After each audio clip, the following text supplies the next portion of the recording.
أعوذ بالله السميع العليم من الشيطان الرجيم من همزه ونفخه ونفثه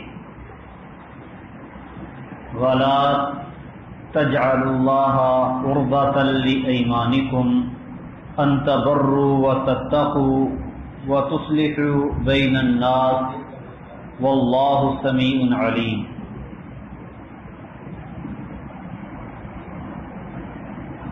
وَلَا تَجْعَلُوا اللَّهَ اور نہ تم بناؤ اللہ تعالیٰ کو قرضۃً نشانہ لِأَیْمَانِکُم اپنی قسموں کے لیے، اپنی قسموں کا نشانہ اللہ تعالیٰ کو نہ بناؤ. ان تبروا کہ تم نیکی کرو، وتتقوا اور تقوی اختیار کرو، وتصلحوا بین الناس اور لوگوں کے درمیان صلح کرواؤ. واللہ سمیع علیم اللہ تعالیٰ خوب سننے والا اور خوب جاننے والا ہے. بعض لوگ غصے میں آ کے نیکی نہ کرنے کی قسم اٹھا لیتے. اللہ کی قسم اٹھا لی کہ نیکی کا کام نہیں کرنا، تقوی کا کام نہیں کرنا، اور پھر جب نیکی کا کوئی وقت آیا تو کہہ دیا میں نے تو قسم اٹھا لی ہے کہ میں نے یہ کام نہیں کرنا. تو اللہ سبحانہ و تعالی نے اس کام سے منع کیا ہے. مسلمانوں کو ہدایت دی جا رہی ہے کہ ایسا نہ کرو کہ تم اللہ کے نام کی قسمیں اس لیے اٹھاؤ کہ نیکی، پرہیزگاری اور لوگوں کے درمیان صلح کروانے جیسے اچھے کاموں سے باز رہو. ان کاموں سے باز رہنے کے لیے قسم اٹھا لی کہ میں نے یہ نہیں کرنا. ہوتا ہے نا کبھی اس طرح، دو بندوں کے درمیان صلح کروا دی اور جو بندہ صلح کروانے والا ہے وہ بیچارہ صلح کروا کے پھنس گیا. اب وہ پھنس گیا تو اس نے قسم اٹھا لی، اللہ کی قسم میں آئندہ کسی کی صلح نہیں کراؤں گا. اور اللہ تعالیٰ نے اس کو بلکہ اور اختیار دیا ہے صلح کروانے کا. اب کسی اور کے ماں بہن جھگڑا لڑائی ہو گئی، اس کو کہا گیا کہ جی آپ صلح کروا دیں، کہتے میں نے تو قسم اٹھا لی ہے یہ کام کرنے کہ میں نے یہ کام نہیں کرتا. اللہ تعالیٰ فرما رہے ہیں وَلَا تَجْعَلُوا اللَّهَ قُرْبَةً لِأَیْمَانِکُم اللہ تعالیٰ کو اپنی قسموں کا نشانہ نہ بناؤ. ان تبروا وتتقوا وتصلحوا بین الناس کہ اس کام سے بچنے کے لیے کہ تم نیکی کرو اور گناہ سے بچو اور لوگوں کے درمیان اصلاح کرو. ان کاموں سے بچنے کے لیے اللہ تعالیٰ کو اپنی قسموں کا نشانہ نہ بناؤ. واللہ سمیع علیم اور اللہ تعالیٰ خوب سننے والا اور خوب جاننے والا ہے. صحیح بخاری کتاب الایمان والنذور میں عبد الرحمن ابن سامورہ رضی اللہ تعالی عنہ کی حدیث ہے کہ نبی کریم صلی اللہ علیہ وسلم نے ان سے کہا کہ جب آپ کسی کام کرنے کی قسم کھا لو اور پھر دیکھو کہ اس کام کو نہ کرنا بہتر ہے،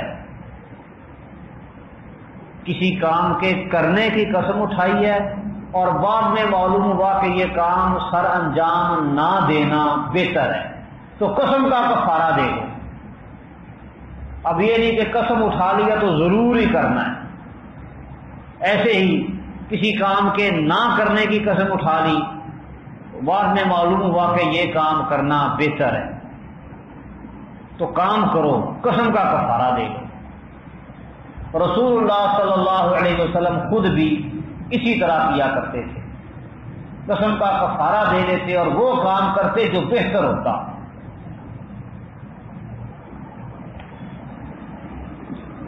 لا یؤاخذکم اللہ باللغو فی ایمانکم اللہ تعالیٰ تمہارا مؤاخذہ نہیں کرتا باللغو فی ایمانکم تمہاری لغو قسموں کا، تمہاری لغو قسموں پر تمہیں اللہ تعالیٰ نہیں پکڑتا، مؤاخذہ نہیں کرتا۔ وَلَٰكِن يُؤَاخِذُكُم بِمَا كَسَبَتْ قُلُوبُكُمْ، اور لیکن وہ مؤاخذہ کرتا ہے، پکڑتا ہے جو تمہارے دلوں نے کمایا، یعنی دل سے بندہ قسم اٹھائے پھر اسے توڑے، اس پر مؤاخذہ ہے، لغو قسم پر مؤاخذہ نہیں۔ واللہ غفور حلیم، اور اللہ تعالیٰ بہت بخشنے والا اور خوب بردبار ہے۔ لغو قسم وہ یہ ہوتی ہے کہ بندہ بلا ارادے کے بغیر ویسے ہی قسم اٹھاتا رہتا ہے، بات بات پر قسم اٹھاتا ہے، اور قسم اٹھانے میں اپنی بات کو پختہ کرنا مقصود نہیں ہوتا، اور نہ ہی قسم اٹھانے کا اس کا ارادہ ہوتا ہے۔ عادتاً کئی لوگ قسمیں اٹھاتے ہیں، تو ایسی قسم کو کہتے ہیں لغو قسم، اس پر کوئی مؤاخذہ نہیں۔ نیت کے بغیر عادت کے طور پر جو قسم اٹھائی جائے وہ لغو قسم کہلاتی ہے، یوں ہی عادت کے طور پر زبان سے نکل جاتی ہے۔ کئی لوگوں کی عادت ہوتی ہے، ہمارے ایک بڑے مشہور و معروف خطیب تھے، بلکہ ہیں، لوگ ان کے خطاب میں قسمیں شمار کرتے تھے، آج انہوں نے اتنی قسمیں اٹھائی۔ عادت ہے، عرب معاشرے میں اس طرح لغو قسمیں اٹھانے کی وہ عادت تھی لوگوں کو، واللہ باللہ، ہر بات پہ واللہ واللہ قسمیں اٹھاتے رہتے۔ اللہ تعالیٰ فرماتے ہیں لا یؤاخذکم اللہ باللغو فی ایمانکم، لغو قسموں میں اللہ تعالیٰ تمہارا مؤاخذہ نہیں کرتا، کسی قسم کا کفارہ نہیں ہے، اس کا کوئی سزا نہیں۔ ہاں، جو نیت کر کے دل کے ارادے کے ساتھ بندہ قسم اٹھا لیتا ہے کہ اللہ کی قسم میں یہ کام ضرور کروں گا یا یہ کام نہیں کروں گا، قسم اٹھا لی اور پھر اس قسم کی خلاف ورزی کی، تو اس پر کفارہ ہوگا، قسم کا کفارہ ادا کرنا پڑے گا۔ اور ایک ہے کہ بندہ جھوٹی قسم اٹھاتا ہے جان بوجھ کر، مثال کے طور پہ ایک بندے نے چوری کر لی، کہتا ہے میں نے نہیں کی، اسے کہا قسم اٹھاؤ۔ اصول ہے کہ مدعی دعویٰ کرنے والا وہ دلیل پیش کرے، دلیل کوئی نہیں، گواہ اس کے پاس نہیں، لیکن شک ہے کہ اس نے چوری کی ہے۔ اب چور کہتا ہے دلیل تو اس کے پاس ہے کوئی نہیں، تو جھوٹی قسم اٹھا لیتا ہے کہ میں نے چوری نہیں کی۔ البینۃ علی المدعی والیمین علی مدعا علیہ، دلیل یہ مدعی کے ذمے ہوتی ہے، دعویٰ کرنے والے کے، اور جس کے خلاف دعویٰ کیا گیا ہے دعویٰ کرنے والا دلیل پیش نہ کر سکے تو مدعا علیہ، جس کے خلاف دعویٰ کیا گیا ہے وہ قسم اٹھا کے بری ہو جاتا ہے۔ تو یہ جھوٹی قسم اٹھا لیتا ہے کہ میں نے چوری نہیں کی، یہ ہے یمین غموس، اس کا کوئی کفارہ نہیں، اس پر سزا ہے اللہ سبحانہ و تعالی کی طرف سے۔ اس کا علاج اور حل ہے توبہ، استغفار، توبہ طائب ہو، اللہ تعالیٰ سے سچے دل سے معافی مانگے اور جھوٹی قسمیں نہ اٹھائے۔ اس کو کہتے ہیں یمین غموس، یمین لغو، جھوٹی ایسی قسم جو بندہ عادتاً اٹھاتا ہے نیت کے بغیر، اور یمین غموس جھوٹی قسم، جان بوجھ کر بندہ جھوٹی قسم اٹھا لے۔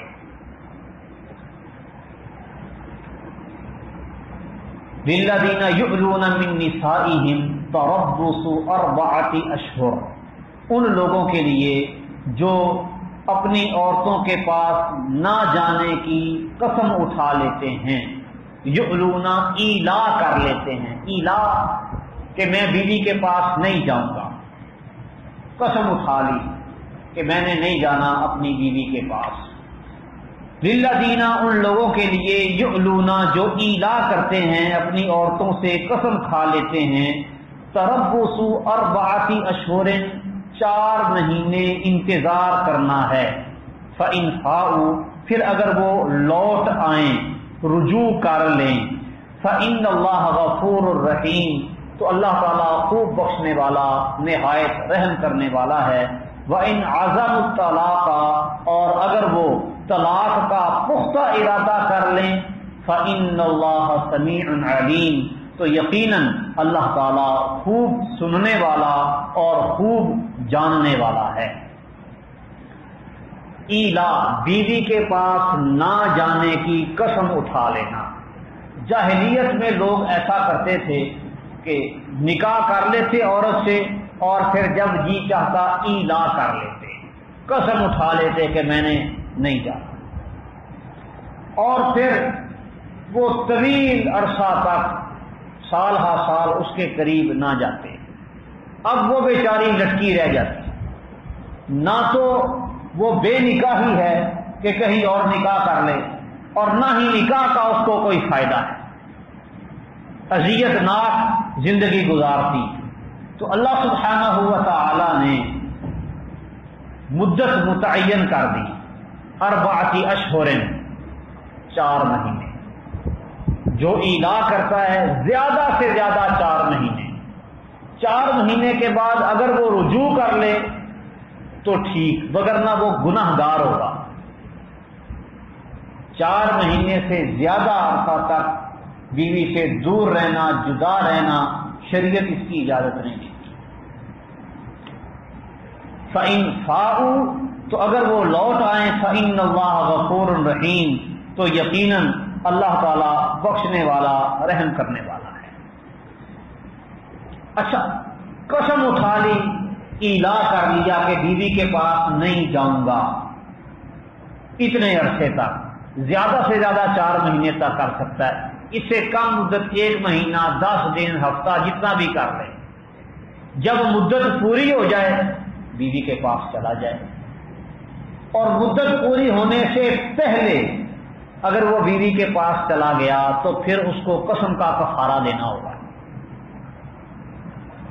نبی کریم صلی اللہ علیہ وسلم نے بھی اپنی بیویوں سے 1 مہینہ تک ایلا کیا تھا کہ میں نے تمہارے پاس نہیں آنا۔ تو 29 دن پورے ہوئے تو نبی کریم صلی اللہ علیہ وسلم اپنی ازواج کے پاس تشریف لے گئے۔ انہوں نے کہا ابھی تو 29 دن ہوئے ہیں، تو رسول اللہ صلی اللہ علیہ وسلم نے فرمایا مہینہ 29 دن کا بھی ہوتا ہے، مہینے تک کے لیے ایلا کیا تھا نا، تو 29 دن کا بھی مہینہ ہوتا ہے، 30 دن کا بھی ہوتا ہے۔ تو ایلا کی مدت ختم ہونے کے بعد بندہ لوٹ آئے، رجوع کر لے، فَإِنَّ اللَّهَ غَفُورٌ رَحِيمٌ، تو یقیناً اللہ تعالیٰ بہت بخشنے والا، نہایت رحم کرنے والا ہے۔ وَإِنْ عَزَمُوا الطَّلَاقَ، اور اگر وہ طلاق کا ہی عزم کر لیں، ارادہ کر لیں کہ بیوی کے پاس آنا ہی نہیں ہے، اس کو چھوڑ دینا، طلاق دے دینی ہے، فَإِنَّ اللَّهَ سَمِيعٌ عَلِيمٌ، تو اللہ تعالیٰ خوب سننے والا اور خوب جاننے والا ہے۔ اس آیت سے یہ پتہ چلتا ہے کہ ایلا، بیوی کے پاس نہ جانے کی قسم کوئی بندہ اٹھا لے اور 4 مہینے سے زیادہ عرصہ گزر جائے تو اپنے آپ طلاق واقع نہیں ہوگی۔ 4 مہینے تو مدت متعین کر دی گئی نا، اس سے زیادہ اگر وقت گزر جاتا ہے تو طلاق واقع نہیں ہوگی، کیونکہ اللہ تعالیٰ فرما رہے ہیں وَإِنْ عَزَمُوا الطَّلَاقَ، اگر وہ طلاق کا عزم کر لیں تو عزم کریں گے طلاق کا تو پھر طلاق واقع ہوگی۔ اس آیت سے کچھ لوگوں نے یہ بھی نکالنے کی کوشش کی ہے کہ مذاق میں دی گئی طلاق واقع نہیں ہوتی۔ کیوں؟ جو بندہ مذاق میں بیوی کو طلاق کہہ دیتا ہے اس کی تو نیت اور عزم نہیں ہوتا، وہ تو مذاق میں کہہ رہا ہے، لیکن یہ بات ان کی غلط ہے۔ وَإِنْ عَزَمُوا الطَّلَاقَ کی بات کہی جا رہی ہے مولی ایلا کرنے والے کو، طلاق دینے والے کو نہیں کہی جا رہی۔ جس نے مذاق میں بھی طلاق دی اس نے طلاق کے الفاظ نیتاً نکالے ہیں، ہاں طلاق دینے کی اس کی نیت اگرچہ نہیں تھی، پھر بھی طلاق واقع ہو جائے گی۔ مذاق کیا اس نے طلاق کا۔ نبی کریم صلی اللہ علیہ وسلم کا فرمان ہے ثلاث جدہن جد وہزلہن جد الطلاق والنکاح والرجعۃ، تین کام ایسے ہیں جو بندہ قصدن عمدن کرے پھر بھی واقع ہو جاتے ہیں، مذاق سے کرے پھر بھی واقع ہو جاتے ہیں۔ نکاح، طلاق اور رجوع۔ نکاح میں کی مجلس میں مذاق سے ہی قبول کہہ دے اور بعد میں کہے جی میں نے تو مذاق کیا تھا، تو نکاح قائم ہو گیا۔ مذاق سے بھی طلاق دے دے تو پھر بھی طلاق واقع ہو گئی۔ طلاق دینے کے بعد مذاق سے کہہ دے میں نے رجوع کیا، پھر بھی رجوع ہو جائے گا۔ یہ تین کام نکاح، طلاق اور رجوع مذاق میں بھی کیے جائیں تو ہو جاتے ہیں۔ اور ویسے بھی طلاق یہ اللہ رب العالمین کے شعائر میں سے ہے۔ نبی کریم صلی اللہ علیہ وسلم نے طلاق کے ساتھ مذاق کرنے اور اس کو کھیل بنانے سے منع کیا، غصے کا اظہار کیا۔ ایک بندے نے، سنن نسائی میں روایت ہے، اپنی بیوی کو 3 طلاقیں اکٹھی دے دی۔ نبی کریم صلی اللہ علیہ وسلم نے فرمایا ایلعب بکتاب اللہ وانا بین اظہرکم، میں ابھی تمہارے درمیان میں موجود ہوں اور تم کتاب اللہ کا مذاق اڑا رہے ہو، کتاب اللہ سے کھلواڑ کر رہے ہو۔ یعنی طلاق، ایک مجلس میں 3 اکٹھی طلاق دینے کو نبی کریم صلی اللہ علیہ وسلم نے کتاب اللہ سے مذاق قرار دیا ہے۔ اور کتاب اللہ سے مذاق کوئی چھوٹا جرم نہیں ہے،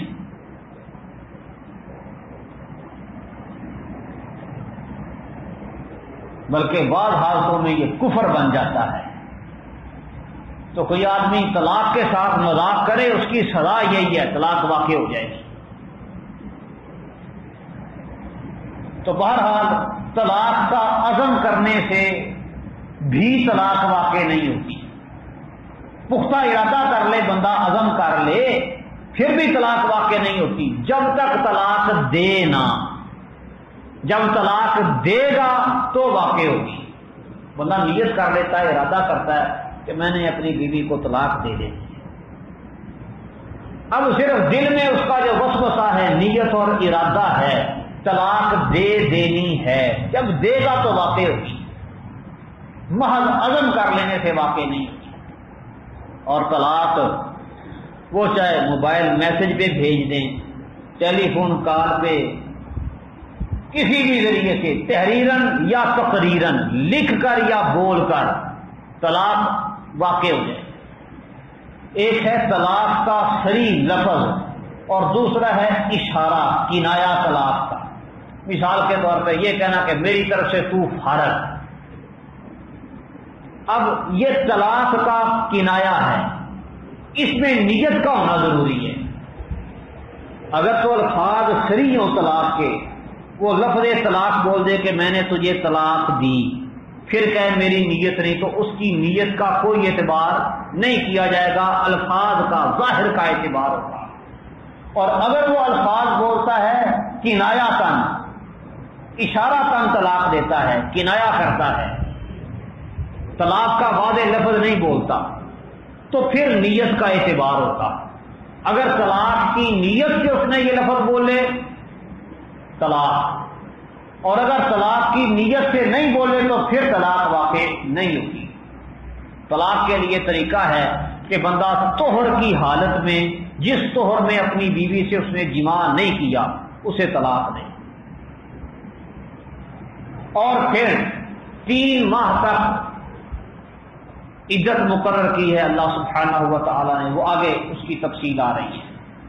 عدت کے دوران اس کو رجوع کرنے کا حق حاصل ہے مرد کو، اور اگر رجوع نہیں کرتا تو عدت ختم ہونے کے بعد عورت آزاد ہے، وہ کسی بھی مرد سے نکاح کر سکتی ہے 1 طلاق کے بعد۔ لوگ سمجھتے ہیں جب تک 3 طلاقیں پوری نہ ہو جائیں عورت پھنسی رہتی ہے، ایسی کوئی بات نہیں۔ طلاق 1 بھی ہو، عدت ختم ہو جائے، عورت آزاد ہے۔ اب چاہے تو سابقہ خامد سے دوبارہ نکاح کرے، چاہے تو کسی اور سے کر لے، لیکن عدت کے دوران مرد کا حق باقی رہتا ہے۔ عورت انکار بھی کرے تو اس کے انکار کا کوئی فائدہ نہیں، مرد کہہ دے میں نے رجوع کیا، نکاح دوبارہ قائم ہو جائے گا۔ وہ ہمارے ہاں تو عجیب و غریب قسم کا چکر ہے، وہ طلاق دیتے ہیں، وہ بھاگ جاتی ہے گھر، اور پھر ماں باپ کہتے ہیں ہم نے نہیں بھیجنی، ماں باپ کا اختیار ہی نہیں، عورت کا بھی کوئی اختیار نہیں، یہ اختیار مرد کو ہے، طلاق دینے کا بھی، رجوع کرنے کا بھی۔ والمطلقات یتربصن بانفسہن ثلاثۃ قروء، اور طلاق یافتہ عورتیں اپنے آپ کو روکے رکھیں، انتظار میں رکھیں، ثلاثۃ قروء، 3 حیض تک۔ یہ 3 حیض اس عورت کی عدت ہے جو حیض والی ہو، جس کو حیض آتا ہو۔ جسے حیض نہیں آتا، آنا بند ہو گیا یا ابھی آنا شروع ہی نہیں ہوا، تو اس کی عدت ہے 3 مہینے۔ اور وہ عورتیں جو حاملہ ہیں ان کی عدت ہے وضع حمل، طلاق دینے کے بعد اگلے دن ہی بچے کو جنم دے دیں، عدت ختم، حمل گر جائے، ساقط ہو جائے، عدت ختم۔ اور طلاق دینے کے بعد 8-9 مہینے انتظار کرتی رہے، جب تک وضع حمل نہیں ہوگا عدت جاری رہے گی۔ اور عدت کے دوران عورت نے وقت گزارنا ہے اپنے خامد کے گھر، پہلے کی نسبت زیادہ بن سمر کے اور صاف ستھری ہو کے رہے تاکہ رجوع ممکن ہو جائے۔ نکاح طلاق دینے سے ختم نہیں ہوتا، طلاق دینے کے بعد جب تک عدت باقی ہے نکاح باقی ہے۔ نکاح باقی ہے تو میاں بیوی کو اکٹھا رہنے کا کہا ہے، نکاح باقی ہے تو مرد کو رجوع کا اختیار ہے۔ اگر نکاح ہی ختم ہو جائے تو پھر رجوع کس سے کرے گا؟ وہ بازار میں چلتی عورت کا ہاتھ پکڑ کے کہے میں نے تیرے ساتھ رجوع کیا، ممکن ہے؟ اس کے ساتھ تعلق ہی کوئی نہیں، اس کے ساتھ طلاق کے بعد عدت کے دوران تعلق باقی رہتا ہے، اس پر حق قائم ہے مرد کا بھی، اس لیے یہ رجوع کرتا ہے۔ وَلَا يَحِلُّ لَهُنَّ أَن يَكْتُمْنَ مَا خَلَقَ اللَّهُ فِي أَرْحَامِهِنَّ، اور ان کے لیے حلال نہیں ہے کہ وہ چھپائیں اس چیز کو جو اللہ نے ان کے رحموں میں پیدا کی ہے، حیض یا طہر یا حمل، اسے چھپائیں نہیں، کیونکہ چھپانے کی وجہ سے فساد ہوگا۔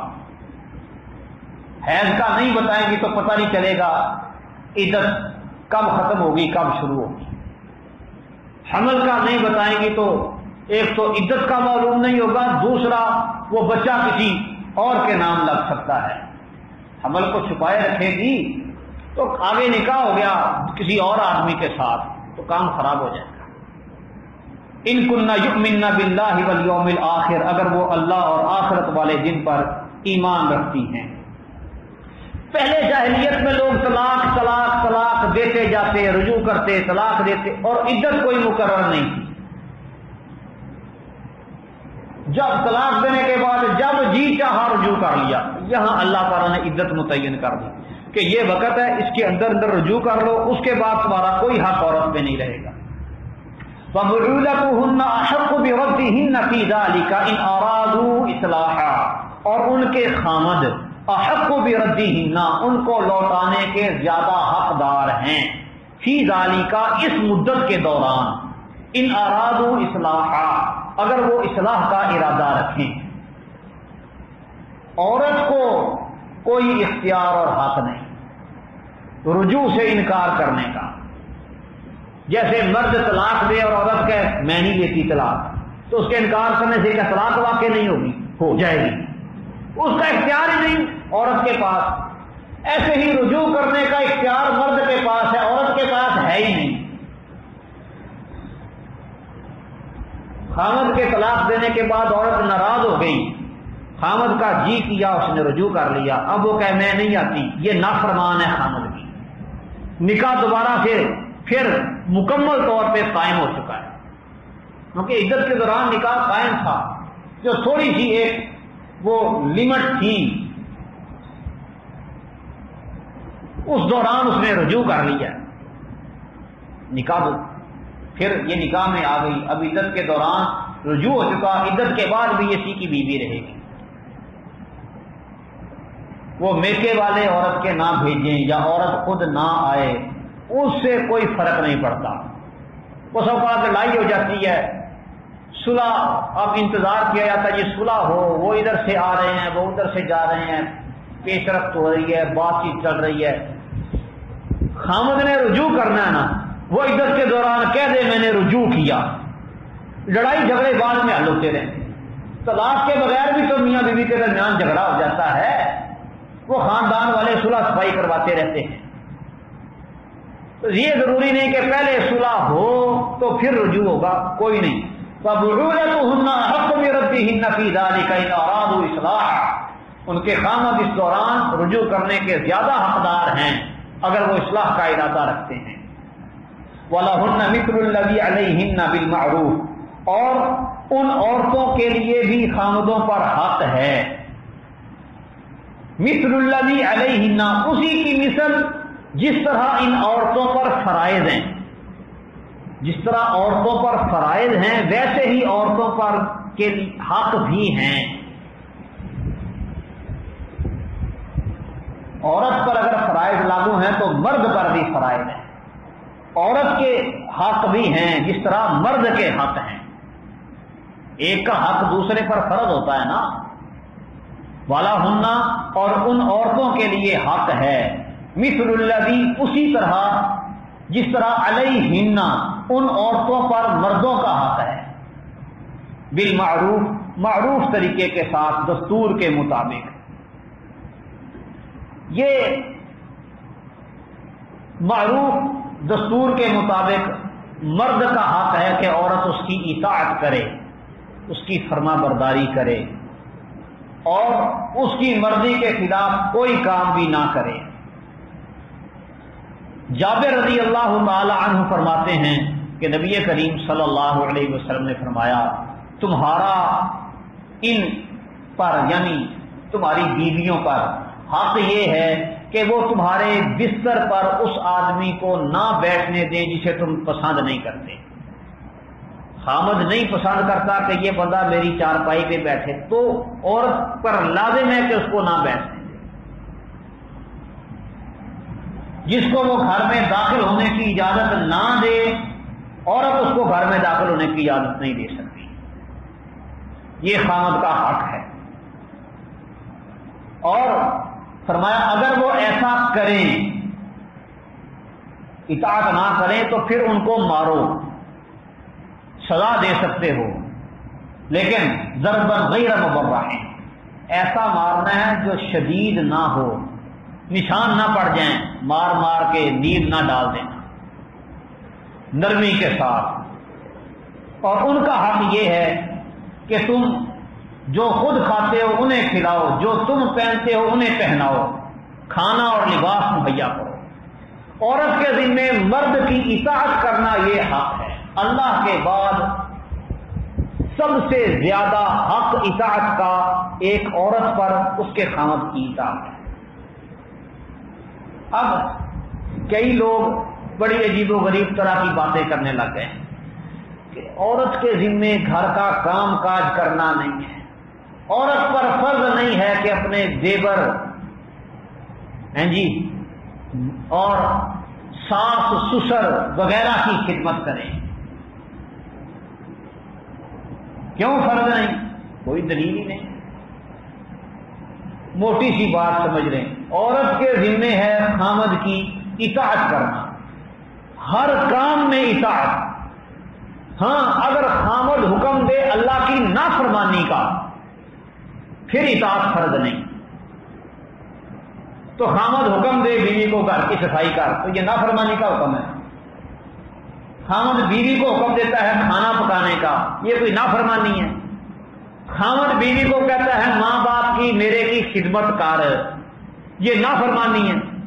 خامد کہتا ہے میرے چھوٹے بہن بھائی ہیں ان کا بھی خیال رکھ، اور یہ نافرمانی کا حکم تو نہیں ہے، اللہ کی اطاعت کا حکم ہے. انما الطاعۃ فی معروف، معروف کاموں میں اطاعت ہے، واجب ہے اس پر. تو گھر کے کام کاج کرنا، خامد کے والدین کی خدمت کرنا، اور ہر وہ کام جو خامد کرنے کا حکم دے اور وہ کام اللہ کی نافرمانی والا نہ ہو، عورت پر وہ کرنا فرض اور واجب ہے. جیسے بھی کرے. ہاں خامد کو الگ طور پہ شریعت نے سمجھایا ہے کہ اپنی بیوی کے ساتھ لونڈیوں والا سلوک نہیں کرنا، اس کو عزت احترام دینی ہے، اس کو ایسے کام کی تکلیف نہیں دینی جس کی اس میں طاقت ہی نہیں. یہ الگ سے ان کو احکام دیے ہیں، لیکن بیویوں کو حکم دیا کہ خامد جو کہتا ہے وہ مانو. وَلِلرِّجَالِ عَلَيْهِنَّ درجہ، اور آدمیوں کے لیے ان بیویوں پر، عورتوں پر درجہ ہے. اللہ نے درجہ ان کو زیادہ دیا ہے مردوں کو. کئی ایک معاملات میں اس سیاق کے اندر طلاق دینے میں مرد متفوق ہے، عورت طلاق نہیں دے سکتی مرد کو، مرد طلاق دے سکتا ہے. رجوع کرنے میں بھی عورت کا کوئی حق نہیں، مرد کے اختیار میں ہے. ہاں عورت اگر خامد سے جدا ہونا چاہتی ہے، الگ ہونا چاہتی ہے، تو وہ مردوں کا سہارا لے گی، عدالت سے رجوع کرے گی، خلا کی درخواست دائر کرے گی، اور عدالت اس کو طلاق دے گی، اس کا نکاح فسخ کرے گی. یا عورت کو اگر طلاق چاہیے تو اپنے خامد سے مطالبہ کرے کہ مجھے طلاق دے دو، اور خامد طلاق دے دے تو طلاق ہو جائے گی. اگر نہیں دے تو پھر عدالت میں جائے، وہ عدالت مناسب سمجھے گی تو ان کی جدائی کرا دے گی. اور نبی کریم صلی اللہ علیہ وسلم فرماتے ہیں جو عورت بلا وجہ طلاق کا مطالبہ کرے اس پر جنت کی خوشبو تک حرام ہے. بلا وجہ خامد سے طلاق کا مطالبہ نہیں کر سکتے. اسی طرح مرد ان پر خرچ کرتے ہیں، نان نفقے کے ذمہ دار ہیں، اس میں بھی مرتبہ مرد کا بلند ہے عورتوں پر، اور کئی اعتبار سے مرد کے لیے اللہ نے درجہ رکھا ہے. واللہ عزیز الحکیم، اور اللہ تعالیٰ بڑا غالب اور خوب حکمت والا ہے.